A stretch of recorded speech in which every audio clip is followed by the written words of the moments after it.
خیر رمضان میں ایک بار پھر سے خوش آمدید. گفتگو کا سلسلہ وہیں سے آگے جوڑتے ہیں.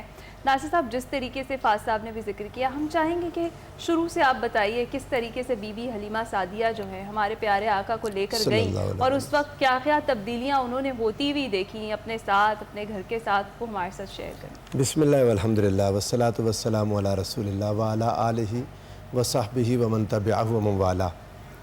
حضور صلی عالم صلی اللہ علیہ وآلہ وسلم کی حیات مبارکہ کا یہ مبارک حصہ میں نے ہمیشہ بہت لطف سے پڑھا اور اس سے بڑا مزہ بھی لیا.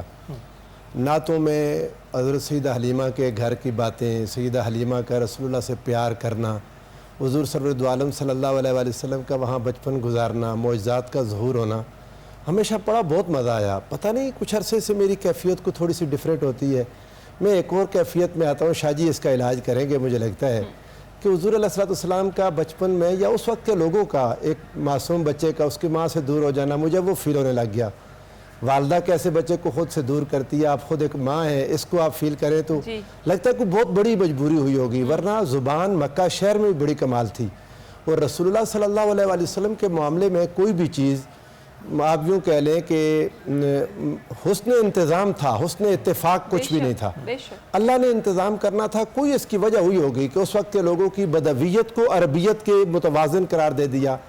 تو حضور علیہ السلام کو جب لینے کے لیے آئیں حلیمہ سعدیہ، یہاں تک بات شاہ جی کی پوری آگے کرتا ہوں اپنے اس نوٹ کے ساتھ جو میرے دل میں ایک رہتا ہے، میں نے کہا میں بیان کر دوں. مجھے تھوڑا سا اس میں پریشانی آتی ہے. وہ یہ کہ اب جہاں ایک غلطی کرتے ہیں لوگ، بیان کرنے والے مقررین جو بیان کرتے ہیں یا کچھ نعتوں میں بھی کہ عورتیں آئیں تو سارے امیر گھروں کے بچے لے لیے تو ایک در یتیم رہ گئے اور ان کو یتیم سمجھ کے عورتوں نے چھوڑ دیا. اس بات پر میرا سخت اعتراض ہے.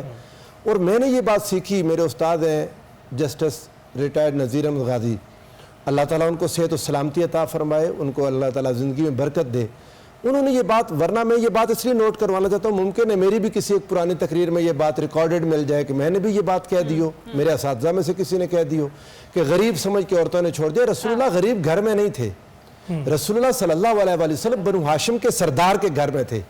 آپ کے دادا سردار تھے اور انہوں نے رسول اللہ صلی اللہ علیہ وآلہ وسلم کے والد گرامی کے لیے کچھ عرصہ پہلے 100 اونٹ کو صدقہ کیے تھے. 100 اونٹ صدقہ کرنے والا شخص مکہ میں غریب کیسے ہو سکتا ہے؟ How is it possible؟ اور پھر آقا علیہ السلام کی ولادت سے تھوڑا ہی عرصہ پہلے ابرہہ جس نے حملہ کیا کعبہ پر، وہ اپنے اصحاب الفیل جو آئے تھے، اس کی ملاقات حضرت عبد المطلب کے ساتھ ہوئی اور مذاکرات ہوئے. ایک ملک کا اتنا بڑا بادشاہ جس کے ساتھ مذاکرات کر رہا ہے، وہ اپنے علاقے کی سپر موسٹ ایک پرسنالٹی ہے جس کے گھر میں جانا لوگ عزت سمجھتے ہیں. مجھے سمجھ نہیں آتی یہ کہانی کہاں سے بنا دی کہ عورتوں نے غریب سمجھ کے چھوڑ دیا. قطعاً ممکن نہیں ہے. کسی عورت کو اللہ نے آنے ہی نہیں دیا. اگر یہ سعادت لکھی تھی وہ حلیمہ سعدیہ کے حق میں لکھی ہوئی تھی. اس سے پہلے بھی ایک عورت کا ذکر ملتا ہے سیرت ابن اسحاق میں، حلیمہ بنت ذؤیب، کہ ان کو مقرر کیا گیا، مگر اس کی آگے تفصیل نہیں ملتی کہ کیا ہوا، وہ نہیں ساتھ لے جا سکیں. تو حلیمہ سعدیہ جو خاندان بنو سعد کی تھیں، یہ رسول اللہ کے پاس آئیں. اس سے پہلے کئی خواتین آئی تھیں، رسول اللہ نے ان سے رخ موڑ دیا تھا. آقا علیہ السلام ان کے پاس جانا نہیں چاہتے تھے. جب حلیمہ سعدیہ آئیں تو رسول اللہ مسکرا پڑے. اس سے آپ کے دادا کو اور آپ کی والدہ مائدہ کو اندازہ ہوا کہ یہ بچہ جس نے پیدا ہوتے ہی سجدہ کیا، یہ بچہ جو پاکیزہ حالت میں پیدا ہوا، یہ بچہ جو پیدا ہوا تو مختون تھا، نہایا ہوا تھا، سرما لگا ہوا تھا، تیل لگا ہوا تھا، یہ بچہ یقیناً مبارک بچہ ہے. اور اس کا اظہار سیدہ آمنہ رضی اللہ تعالی عنہ و سلام اللہ علیہ نے کیا تھا ذکر حضرت حلیمہ سعدیہ سے کہ اے حلیمہ، میرا یہ بیٹا نسبۃ مبارکۃ، بہت ہی مبارک روح ہے جو اس دنیا میں آئی. کہ ان کی حضور علیہ السلام کے ساتھ جب امید سے تھی حضرت آمنہ، تو آپ نے شام کے محلات کو دیکھا تھا، آپ نے اپنے آپ سے نور نکلتا دیکھا. خرج منی نوراً، آپ خود فرماتی ہے کہ نور نکلا تھا جس سے سارا جہان روشن ہو گیا. اور اضاءت لی منہا قصور الشام، شام کے محلات روشن ہو گئے. وہ باتیں آپ نے حضرت حلیمہ کو بتائیں کہ میرا یہ بیٹا اتنی برکتوں والا ہے، اگر اس نے تمہیں دیکھ کے مسکراہٹ کی اور خوشی کا اظہار کیا تو اللہ تمہیں مبارک کرے. اور اس برکت کا اندازہ دیکھیں. آج اگر حضور علیہ السلام کے ساتھ یہ نسبت نہ ہوتی حضرت حلیمہ سعدیہ کی تو بنو سعد کی اس عورت کا ذکر کون کرتا؟ مگر آج دنیا ساری خواہش کرتی ہے کاش حضور علیہ السلام کو اپنی باہوں میں لے کر رسول اللہ کو جھولے دینا، آقا کو پیار کرنا، رسول اللہ کے ماتھے کو چومنا، رسول اللہ کو اپنے گلے لگانا، یہ یقین جانے انسان کی روح کانپ جاتی ہے۔ کیسے ہوا ہوگا، کس طرح خیال رکھا؟ خود فرماتی ہیں میرا ایک بیٹا تھا ساتھ دودھ شریک، میں نے کئی بار کوشش کی لیکن میں نے دیکھا محمد مصطفیٰ صلی اللہ علیہ وآلہ وسلم بچپن میں بھی انصاف اور مساوات کے علم بردار تھے، اپنے حصے کا دودھ پیتے تھے، کبھی اپنے بھائی کے حصے کا دودھ نہیں پیا۔ حضرت حلیمہ کے گھر میں بھوک تھی، اس وقت غربت تھی، افلاس تھا، پورا علاقہ فیمن کی زد میں تھا، قحط زدہ علاقہ تھا۔ رسول اللہ کے جانے سے ان کے گھر میں برکتیں ہو گئیں، ان کے درختوں پر پھل آ گئے، پھول آ گئے، سبزہ آ گیا، بادلوں سے پانی گرنے لگا، اور نبی کریم علیہ السلام کی برکات کا ظہور اتنا ہوا، سارے لوگ کہتے تھے حلیمہ تجھے مبارک ہو، اتنی بابرکت روح کو لے کر آپ اپنے گھر آ گئے۔ سبحان اللہ۔ اماں حلیمہ کا ذکر جاری ہے، بریک کے بعد حاضر ہوں گے۔ خیر رمضان میں ایک بار پھر سے خوش آمدید، گفتگو کا سلسلہ آگے جوڑتے ہیں۔ ہماری اسپیشل گیسٹ مہرین راحیل صاحبہ بھی ہمارے ساتھ موجود ہیں۔ مہرین، جس طرح سے بھی رضائی ماؤں کا ذکر ہو رہا تھا، ماں حلیمہ سعدیہ کا ہم ذکر کر رہے ہیں، آپ کچھ ایڈ کرنا چاہیں گی ٹاپک میں؟ میں یہ کہنا چاہوں گی کہ بہت ہی خوبصورت بات ہے یہ کہ اپنی اولاد تو پیاری ہوتی ہے، لیکن کسی اور بچے کو گود لے کے اس قدر پیار کرنا ارے واہ، اور اس کی تربیت ایسی کرنا کہ دل بالکل موم اور ململ ہو، تو وہ خود کتنی حسین شخصیاں ہوں گی۔ بے شک۔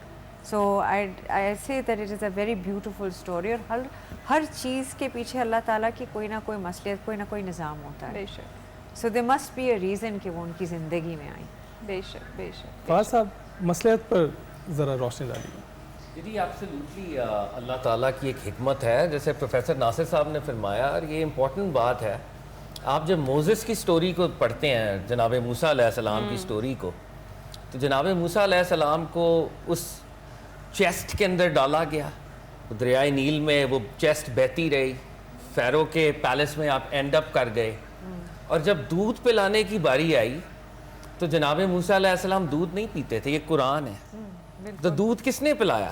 ان کی اپنی والدہ آئیں، اور ان کی اپنی والدہ ان کی ویٹ نرس بن کر اس پیلس کے اندر خدمات سر انجام دیتی رہیں۔ مورل آف دا سٹوری کیا ہے کہ اللہ رب العزت بڑا غیرت والا ہے، اس کے نبیوں کے ساتھ جو خواتین جڑتی ہیں، جو نرش کرتی ہیں، وہ کائنات کی عظیم ترین خواتین ہوتی ہیں۔ بے شک، بالکل بے شک۔ قدرت نے پروفٹ صلی اللہ علیہ وآلہ وسلم کے لیے بی بی آمنہ سلام اللہ علیہا کو چنا۔ بی بی پر ہمارے ماں باپ قربان، کائنات کی ساری ماؤں کی عزتیں قربان، اللہ رب العزت نے بی بی آمنہ کو چن لیا۔ جیسے اشارہ ہوا نا، پروفٹ خود فرمایا کرتے تھے، میں اپنے والدہ آمنہ کا وہ خواب ہوں جس کی تعبیر بھی ان کو ملی کہ جب میں پیدا ہوا تو اتنی لائٹ ایمانیٹ ہوئی کہ میری ماں نے مکہ بیٹھ کر شام بصرہ کے محلات دیکھ لیے۔ اسی تسلسل میں بی بی حلیمہ سعدیہ کی ڈیوائن سلیکشن ہوئی ہے، and I would agree with Professor صاحب، Banu Hashim was a very powerful clan. They were not ordinary human beings. It was a well-to-do family. وہ wretched of the earth نہیں تھے جیسے کہ ان کو منیمائز کرنے کی کوشش کی گئی ہے، لیکن اللہ کا انتخاب یہ تھا کہ وہ در یتیم، وہ جو پرل ہے، وہ بی بی حلیمہ سعدیہ کے لیپ میں آئے، اور ان کی جو گدی تھی، ان کی جو اونٹنی تھی، وہ چلتی نہیں تھی۔ جب سرکار دو عالم آئے ہیں اور اس نے جب دوڑنا شروع کیا ہے، لگتا ہے کہ وہ بھی اترا رہی ہے نا، وہ بھی فخر کر رہی ہے۔ لوگوں نے پوچھا نا ہمارے ہاں، اور یہ مجھے بڑی اچھی لگتی ہے نریشن، میں اس کو اس طرح بیان بھی کرنا چاہتا ہوں کہ حلیمہ تم نے سواری بدل لی ہے، تو انہوں نے کہا ہوگا سواری نہیں بدلی، سوار بدل لی ہے۔ A blessed rider has arrived. That is why وہ اونٹ اب گیلپ کر رہا ہے۔ اور پھر کیسے معجزات کا ظہور ہوا، برکتوں کا ظہور ہوا۔ لوگ کہتے ہیں کہ جی حلیمہ، یہ اپنے فیملی کے ممبرز کہتے ہیں جہاں پہ حلیمہ کے جانور چرتے ہیں تم لوگ بھی ادھر چرایا کرو، ادھر تو برکتیں ہیں، ان کے جو اینیملز ہیں وہ دودھ سے بھر گئے ہیں، برکتیں ہی برکتیں ہیں۔ اور دیکھیں ان کے جو بھائی تھے نا، رضائی بھائی، ان کا نام عبداللہ تھا۔ عبداللہ کی جناب سرکار دو عالم سے محبت، آپ کی بہن شیمہ، بی بی شیمہ، وہ بعد میں آئی ہیں ایک غزوے کے موقع پر، وہ جو پوری کیمپین مسلمانوں کو جیت ہوئی، میں کوئی آپ سے ایڈ کرنا چاہتا ہوں یہاں پہ، وہ جو رضائی بہن تھیں وہ انٹر ہوئیں، صحابہ کو کہا سائڈ پہ ہو جاؤ، میں تمہارے نبی کی بہن ہوں، اور it was a surprise for everyone. اور انہوں نے پھر وہ نشان دکھایا کہ بچپن میں جہاں پہ وہ کھیلا کرتے تھے. گفتگو آگے بڑھاتے ہیں. فاضل صاحب ہمیں یہاں پر چھوٹی سی بریک لینی ہے، چھوٹی سی بریک کے بعد حاضر ہوتے ہیں.